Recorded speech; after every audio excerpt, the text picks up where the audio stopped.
Hello ladies and gentlemen, welcome to the second to last episode of the Crowdsourced challenge, where today we're finally doing that sugar beet harvest that I'd intended on doing in the last episode. I can tell you right now what the next episode is going to be. The final episode is actually going to be palletizing the beets, or at least some of them. And I'm not 100% sure if there's going to be another Farm Sim 17 stream. I'm kind of running under the assumption that because we've only really got the beet harvest and the corn harvest to do, and then palletizing the beets and setting everything off, I don't think there's really all that much of a point in doing a 2-hour stream. So I might do like a 1-hour stream of Farm Sim and then go to something else at some point, but in terms of like full 2-hour Farm Sim streams, yeah, this is it. That yesterday was it. That's them done. In terms of what I'm going to be doing for the foreseeable, well, today, yeah, I've got the Halloween special coming up for you guys, and I've got something fun planned for that. Bought a new game for it. Woo. And after that, well, I'll see how the Halloween special does first of all, and see if there's much interest in that game, because I might do more of that.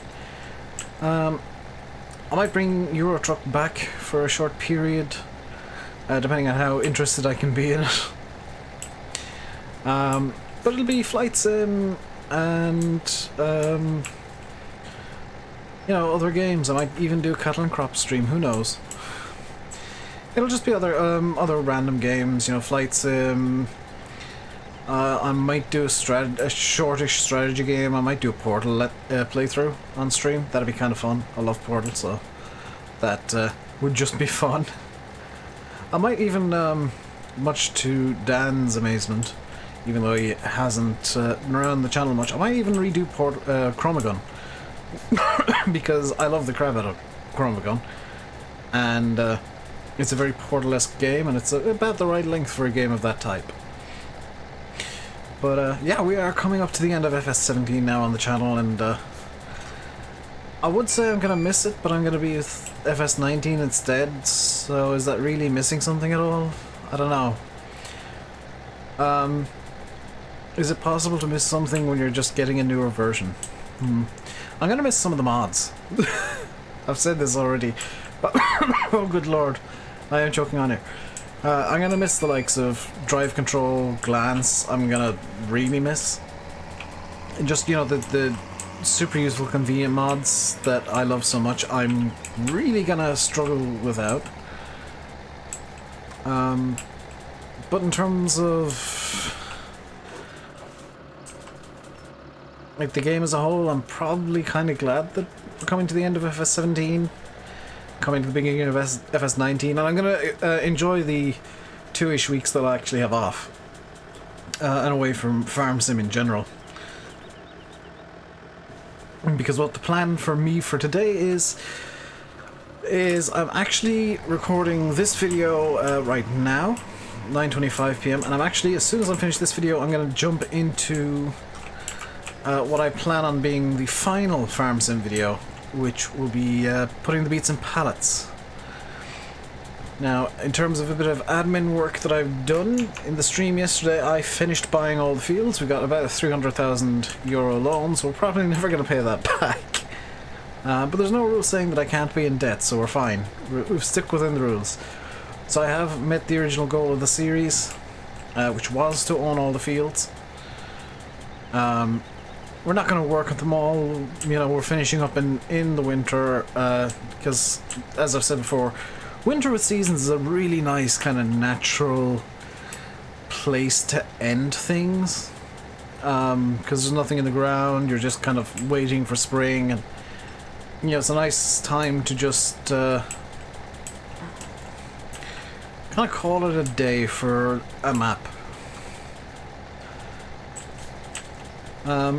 In FS19 then we'll move on with some new ideas, some new things. The horses will be really cool to play with, and all the new lighting and stuff. You will see me for the first couple of weeks which I don't know when those videos will be recorded, possibly while I'm in Germany.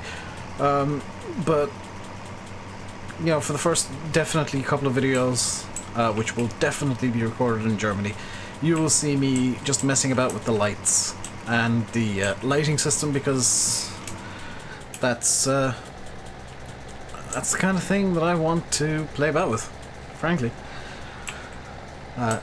Those of you that don't know already, I am a big nerd of technical things in games as well as planes. But I'm really into the technical side of games and how things work and why things work the way they do, so I'm going to be playing around with the lighting system and seeing exactly how it can be used to make screenshots really cool. Which is, you know, amazing. And I've got a few questions, especially in yesterday's stream, that I want to address right now on video, so that I can come back to them later. First off, when am I streaming when I'm in Germany? I have no idea. I've not been told. I've been told I'll be streaming in the evenings. I don't know what times, so just keep an eye out on the Giants' social media pages. They'll probably let you know the times and stuff like that. Who am I streaming with? I also have no idea. Those of us that are in TeamSpeak have a few kind of theories as to who may be joining me in the stream, but I have no solid idea on who it might be. We have no actual evidence for anything, so it's all guesswork and just kind of... Some of the guesses we made are funny, some of them are would be really cool, and some of them are just kind of nonsensical. Yeah,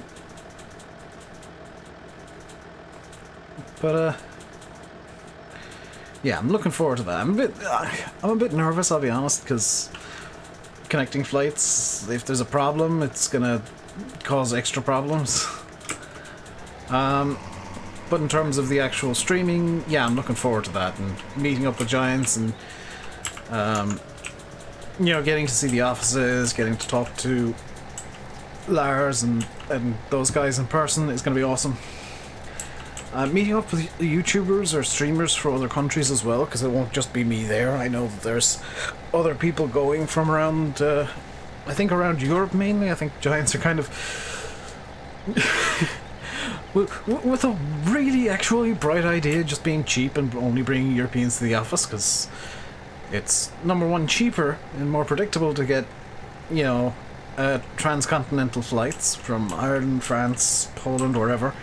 And number two, it's definitely more predictable because it's cheaper because intercontinental flights can be really unpredictable, especially from the US, really expensive and really difficult to book, because a lot of people want to go from the US to Europe and from Europe to the US, so those flights tend to be kind of a bit chaotic.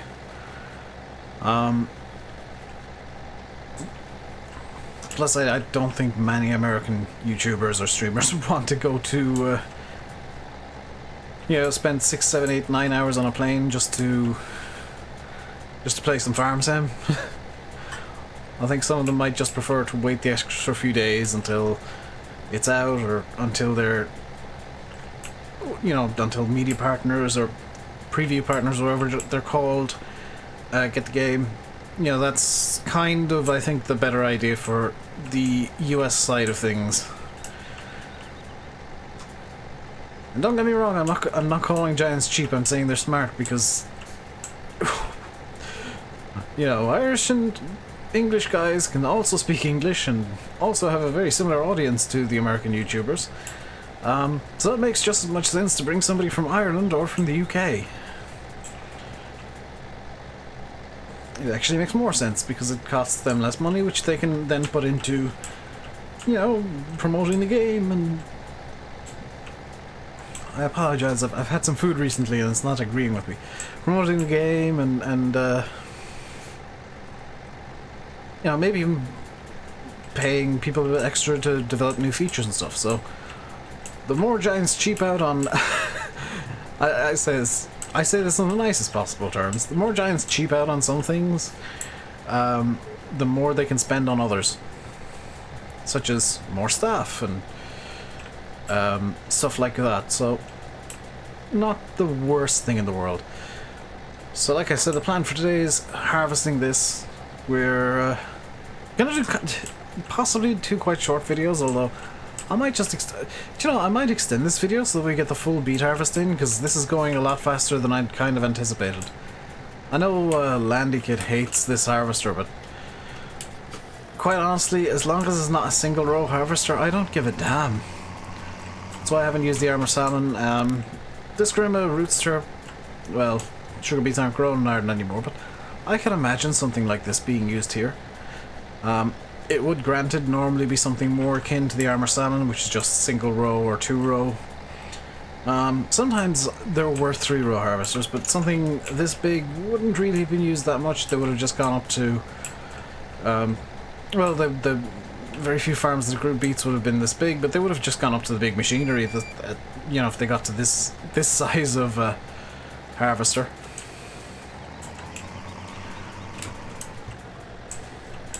I don't know how full the trailer is either, because I don't have the Arion switched on, which I really should actually. I'm gonna just hop out while we're passing it here and turn. Well, we're gonna be.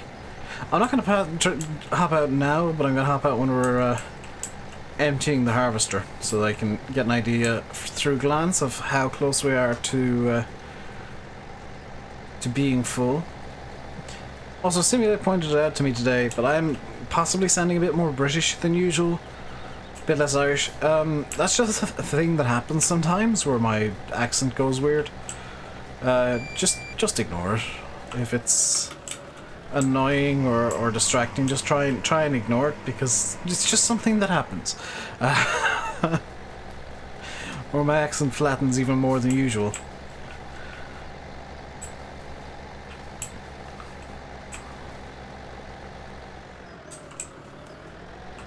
Oh, the Arion's is 64%. I completely forgot that drive control actually had a measurement right down in here that's quite hard to see at times. So all I'm going to do with this is we're going to bring the Arion off, and we're going to just bust through fences and stuff. We're at the point now where it doesn't matter about beacons or anything, but I'm going to turn the beacons on just so Crumble is appeased. What I'm going to do is I'm just going to bring this over to the main yard and dump it into a shed, because we'll need this for the next video, where we make all the beets into pallets, and I'm going to auto-load them. I'm going to ignore the auto-load rule. Just basically so that I can get as many pallets as possible on, because I'm not very good at loading pallets. And we're going to bring that over to wherever the best price is and set it all off. Now with the pallet sale mod, it is twice the income per pallet, which is definitely what I want to be doing. Which is why we're not just straight selling out of the field. Having the extra step is beneficial in this case.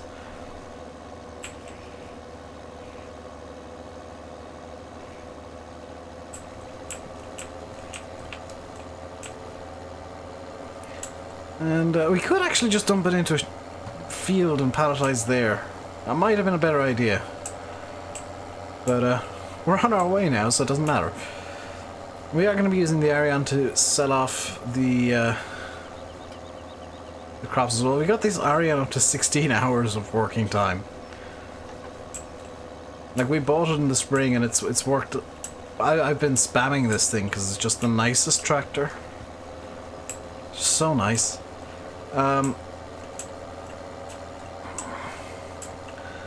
But things I'm looking forward to in 19 that aren't in 17, I'm gonna just ignore. Just gonna do a blanket ban on me talking about stuff that's in 17 already. And this is kind of skirting it already. The milk truck, the milk trailer. There we go. For the back of the man truck or the Tatra or whatever truck you choose to use. That I am excited about. I remember the milk truck back in FS13 and the days of watching it toddle its way around the map, so I'm excited to see even though it'll be player driven, I'm excited to see a milk truck back in Farm Sim. And the fact that you can sell the milk yourself is pretty damn awesome. The trailer doesn't want to go into the shed. Please go into the shed. Please trailer, be nice to me. Stop being a git. There we go. So we're just going to dump the sugar beets in here. Like it is so.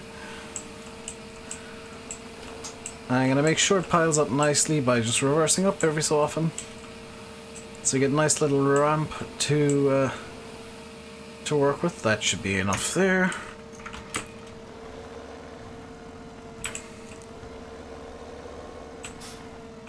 Just need to wait for the trailer to be low enough to actually leave the shed, and I turned way too late. As always, there we go. The milk truck and the milk sales in general is something that looks awesome for FS19. I love the fact that you can actually just store the milk. And I'm probably going to do that. I'm probably just going to sell the milk when the truck is full or when the storage is full or something, and just get loads and loads of milk money at once. The different difficulty settings having different effects on the game is a really neat and different idea. It's, I think... How do I phrase this without sounding mean? It's, because I've got kind of some opinions on that aren't as nice as I would like to be talking about. It's very experimental. It's very brave of Giants to make such a massive change in how the game works in between versions. Because historically the different difficulty settings pretty much just impacted, you know, how much money you started with. There was a mechanic in the game where you could, if you wanted to, change the machinery for different difficulty settings, which very few mappers ever used. But it was there. So I think it's very brave of Giants to basically have 3 different sets of mechanics for the 3 different difficulties. It's very new and shiny. And I'm gonna try and play on all 3 difficulties. I think the 2 more difficult difficulties I'll start off with on the 2 Giants maps. Because that to me makes sense, because the easiest difficulty basically starts you with everything. And it's just kind of generic farm sim difficulty level. But the 2 new, I guess, game modes, they're what's going to be interesting to me, and they're going to be what I'll be experimenting with on the 2 Giants maps, the 2 new maps. I'm probably not going to play Stan Chilapacha, just because I don't like how red it is. I don't think that farm sim maps should be red. Like the color, not as in like you shouldn't be able to read a farm sim map. That I don't mind you being able to read a farm sim map. I just don't think they should pick up the color red. It's a very odd color for farming. Although obviously if you're in a very kind of red clay kind of area, that's the color the ground would be for you guys, so I'm not going to say it shouldn't be red ever. I'm just saying, for my own personal tastes and opinions, red is just a bad color for me. But I will play both maps. I'm going to kind of do a coin toss at some point, where I decide which map I do which difficulty on. I'm thinking right now that I'll do the harder difficulty on Felsbrum. The, you know, start from scratch difficulty effectively on Felsbrum. And the middle one, kind of the medium difficulty, where you get, I think, a lot of money to begin with, on Ravenport, so that I can kind of have the 2 different styles and basically change how I play in between the 2 maps, so that everything is still very fresh to me then. And I get the new game smell for that small bit longer. And that is the joy of Farm Sim, I guess, and definitely Farm Sim 19, because that new game smell is what's really appealing right now. If you guys don't know what new game smell means, it's like new car smell, only with games. Even if they're digital, you get that smell. That just scent in your nose holes that says, this is a new game. You want to play this a lot now. This is your life now. You will play this game until you hate it. And then you'll play it some more. Because you can. And I'm looking forward to that smell, and the two different styles of play on the two maps should hopefully keep me very interested in them both until mods start dropping and mod maps, where I can really start experimenting with different things and ways to play and fun toys. Because this is something that I don't think... I think a lot of people have thought this, but I don't think many people say it. It's great that Giants are after improving the default base game maps in terms of Felsbrunn and Ravenport. And yes, I did remember the name of the Euro map this time. Off the top of my head as well. Didn't actually have to look at anything. I think it's great that those two maps look so good, because we're going to be waiting a while for mod maps. It's going to be quite a while. However, there is a flip side. Because mod equipment, I think, might come out slightly faster than usual. Depending on how quickly people can get used to the new way of doing, you know, textures and stuff like that. Because with the material system, which I keep talking about, I keep coming back to the material system. I'm gonna keep coming back to it.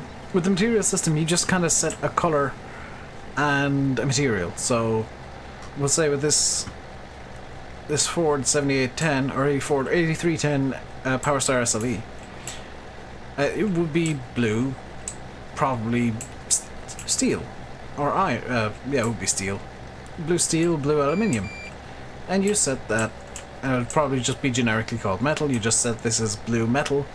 Top of the cab would be white plastic, most likely. You just set that. The tires are preset as black rubber. And you just kind of work around with the materials that are ingrained in the game, and in theory it's going to make texturing mods a lot easier, because you don't need to make full texture files for everything. You just need to have a decently detailed model, and the material system will do the rest. So it should streamline kind of the ending bits. The texture, well, definitely the texturing. You can still make the diffuse things for stuff like decals, like this Ford decal along the side here, the Powerstar SLE, you know, stuff like that can still be done, but it's just kind of a streamlined thing where you can throw the decals on top of just the material. The downside of it, though, is it does potentially mean less rusty tractors for me to play with, because you guys know I love this this Ford, Pedros Ford, because it's rusty and kind of a bit dilapidated looking. It does, you know, the new system, the new material system does mean that pretty much every metal and every material is going to look brand new until the wear kicks in and the paint starts wearing off. And I'm kind of hoping the wear system kind of has an underlying element of rust to it, which hasn't been talked about, so I'm doubting it. If it doesn't have rust, I won't be too upset, but you know, it's something they could do as the game moves on into FS21 to kind of expand upon the system. That's always stuff you have to think about when there's something new comes into the game. Is, well, that's great that it's coming in, but where does it go from here? Like the trains, I feel like Giants kind of made a mistake in having the trains, because there's no real way for them to expand on the trains. The forestry has been expanded on with the addition of wood chips and stuff, and with just a variety of stuff that you can do with wood chips. And the fact that you just don't have to do it if you don't want to.